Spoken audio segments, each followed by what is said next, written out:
There are places where the earth speaks a different language, a language of emerald valleys, cascading mist, and mountains standing guard for 1,000 years.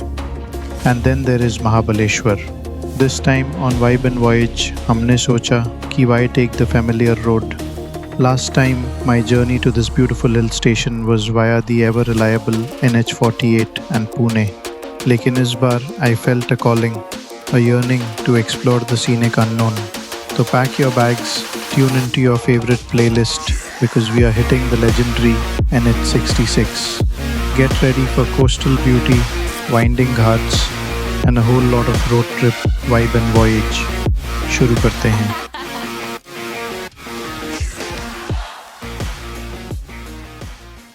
Welcome to Vibe and Voyage. ये channel है travel lovers के लिए, जहां हम share करते हैं road trips, राउट information और वो सारे प्लेसेस जो आप एक्सप्लोर करना चाहते हो। हमारी कोशिश रहेगी कि जब भी आप रोड ट्रिप प्लान करो या कोई नया डेस्टिनेशन एक्सप्लोर करना चाहो, आपको सारी यूजफुल डिटेल्स यहीं मिल जाए। तो चैनल को सब्सक्राइब करना मत भूलना, वीडियो को लाइक करो और बेल आइकॉन जरूर प्रेस करो ताकि आप हमारे साथ हर एक जर्नी का हिस्सा बन पाओ।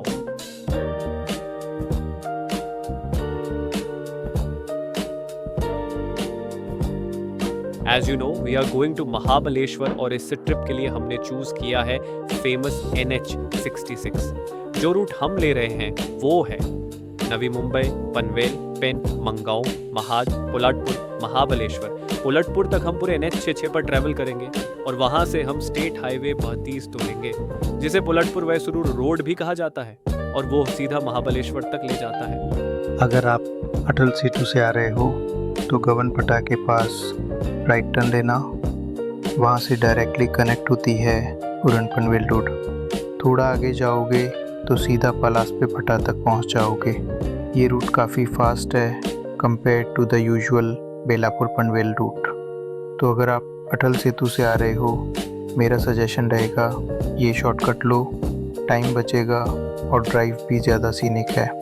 लेकिन अगर आप मुंबई पुणे एक्सप्रेसवे से आ रहे हो और खालापुर एग्ज़िट लेकर पाली के थ्रू NH66 कनेक्ट करना चाहते हो तो फिर आपको नॉर्मल रूट ही लेना चाहिए। दोनों रूट्स अच्छे हैं, बस डिसाइड कर लो क्या चाहिए, स्पीड या व्यू।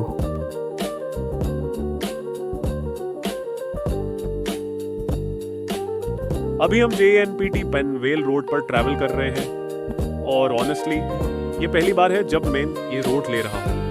सुना था कि रोड अच्छी है but it's actually very good. पूरा 6 लेन कंक्रीट स्ट्रेच है, स्मूथ, वाइड और काफी वेल मेंटेन। शुरुआत में थोड़ा डाउट था कि ये रोड लूं या नहीं, बट अब तो लग रहा है बिल्कुल सही डिसीजन था। और scenery is way too good. बारिश शुरू हो गया है और आपको पता ही है महाराष्ट्र में बारिश is equal to full greenery mode. हर तरफ लश हिल्स, क्लाउड्स और वो फ्रेश ग्रीन वाइब। यही रीजन था कि हम नेशनल हाईवे 66 एक्सप्लोर करना चाहते थे। सो अगर आप अटल सेतु से आ रहे हो तो डेफिनेटली ये रोड ट्राई करो, स्मूथ भी है और सीनिक भी। अभी हम पेन क्रॉस कर चुके हैं and still on NH66। Road condition अभी तक तो काफी ठीक है बट बहुत ज्यादा स्पीड ब्रेकर्स हैं, सो कांस्टेंट स्पीड मेंटेन करना मुश्किल हो जाता है, जो आप नॉर्मली एक नेशनल हाईवे से एक्सपेक्ट नहीं करते।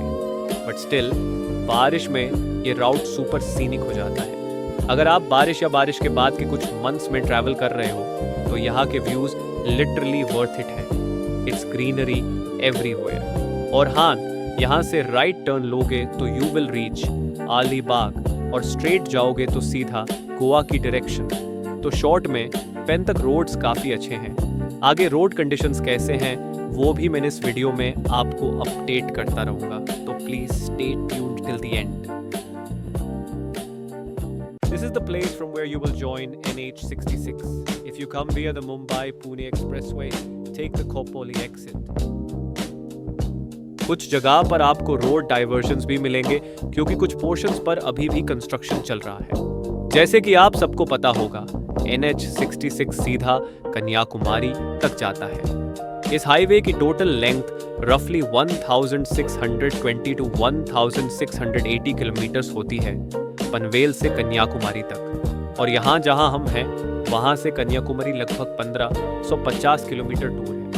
अभी तक हमने लगभग 125 किलोमीटर ट्रैवल कर लिए हैं in about 3 hours, which is actually not bad at all. और अभी तक ट्रैफिक भी नहीं मिला, बस मंगाओ के पास थोड़ा सा स्लो डाउन था। इस टाइम हम पंजिम से अराउंड 380 किलोमीटर दूर हैं और महाद सिर्फ 10 किलोमीटर की दूरी पर है।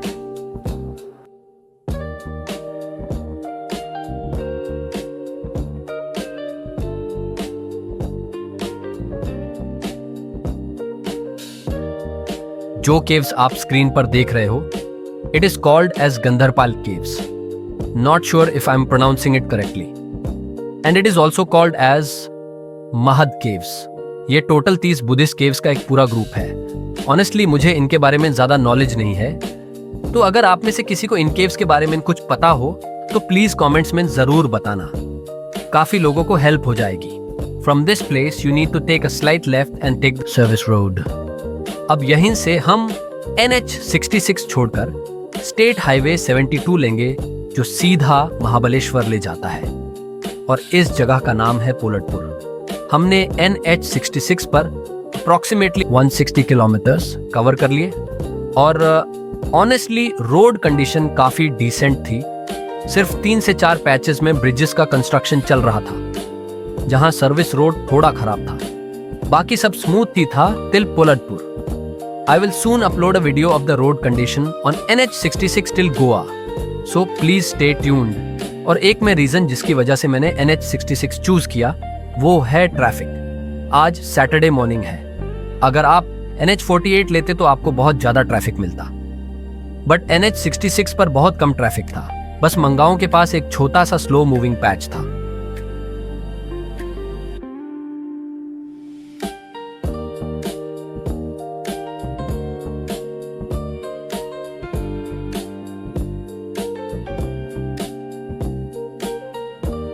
पोलटपुर के बाद रोड मोस्टली सिंगल लेन हो जाती है, बट ऑनेस्टली कोई इशू नहीं था बिकॉज ट्रैफिक बिल्कुल नहीं है।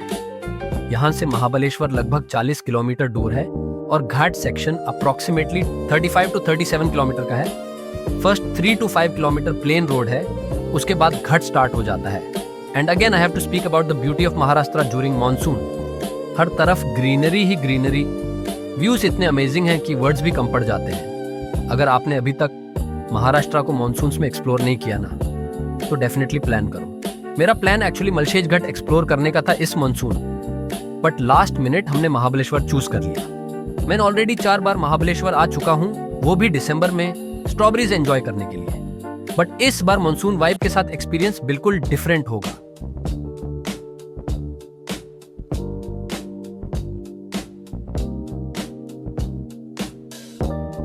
जैसे ही घाट स्टार्ट होता है, ड्राइविंग का मजा ही कुछ और होता है। Green mountains, cloud covered peaks और ठंडी हवा, पूरा वाइब ही चेंज हो जाता है। मैं देख रहा हूँ काफी कपल्स भी अपने 2 व्हीलर्स पे राइड कर रहे हैं, और बाइकर्स तो इस राउट की ब्यूटी को सबसे ज्यादा अप्रिशिएट करेंगे। माउंटेन राइडिंग का फील ही अलग होता है। रोड्स ओवरऑल अच्छे हैं, बट काफी स्पॉट्स पे लगता है कि रिसेंटली लैंडस्लाइड्स हुए होंगे। सो अगर आप मॉनसून में ट्रैवल कर रहे हो और बहुत हेवी रेनफॉल हो रहा हो, तो इस रोड को अवॉइड करना बेटर होगा। रोड्स अच्छे हैं, लेकिन मॉनसून्स में थोड़ा रिस्की हो सकता है। मेरे लिए तो आज बारिश नहीं हो रही, तो ड्राइव काफी स्मूथ चल रही है। रोड के साइड मंकीज भी मिल जाते हैं, तो प्लीज ध्यान से ड्राइव करना।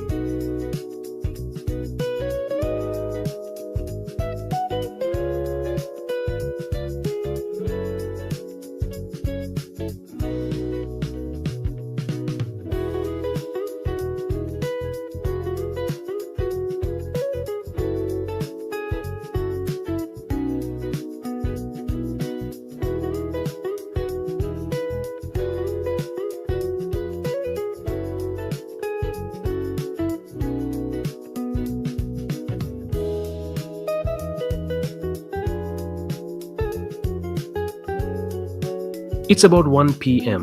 right now, and we still have another 17 kilometers to cover. At this pace, that should only take us about 30 minutes.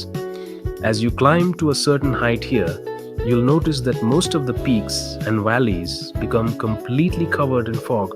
I think we might just be entering one of those thick, misty patches ourselves. I have a feeling that this particular road is not the main route for Mahabaleshwar. It's only a single lane, and I think most people would be traveling via the Y Surur road. The last time I visited Mahabaleshwar, I came via Pune, Surur, and Y, and there was an absolute ton of traffic on that specific route. Tomorrow, when we head back to Mumbai, I'll be taking that same route via Y and Surur. I'll make sure to give you all an update on the condition of that main road then. Now, this current route is excellent if there is little to no rain. However, if it were raining heavily, I would honestly avoid it. The risk of landslides would be too high. Perhaps the best time to explore this route is just after the monsoon. That way, you can still enjoy these truly scenic views without having to worry about the dangers of heavy rain and landslides.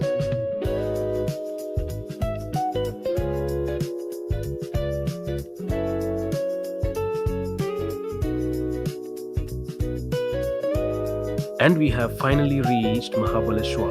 The time is now around 1:30 p.m. From Navi Mumbai, the entire trip took me 5 hours and 30 minutes, and that includes a 30-minute breakfast break. We covered approximately 200 kilometers in about 5 hours of actual driving, which is great time. The last time I drove here, I took the NH48 route, and that took me around 6 hours and 30 minutes.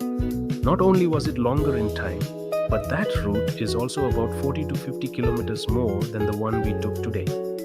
Honestly, for me, the drive was extremely beautiful. I absolutely loved driving on NH66 and the subsequent sections on SH72. But just like I said earlier, if it's raining heavily, please avoid this route.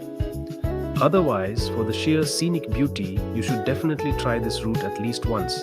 And now, for the final details, the cost. My car gave me an average mileage of around 18 kilometers per liter. This means the fuel to reach Mahabaleshwar cost me approximately rupees 1,100. Crucially, we paid zero toll on this route.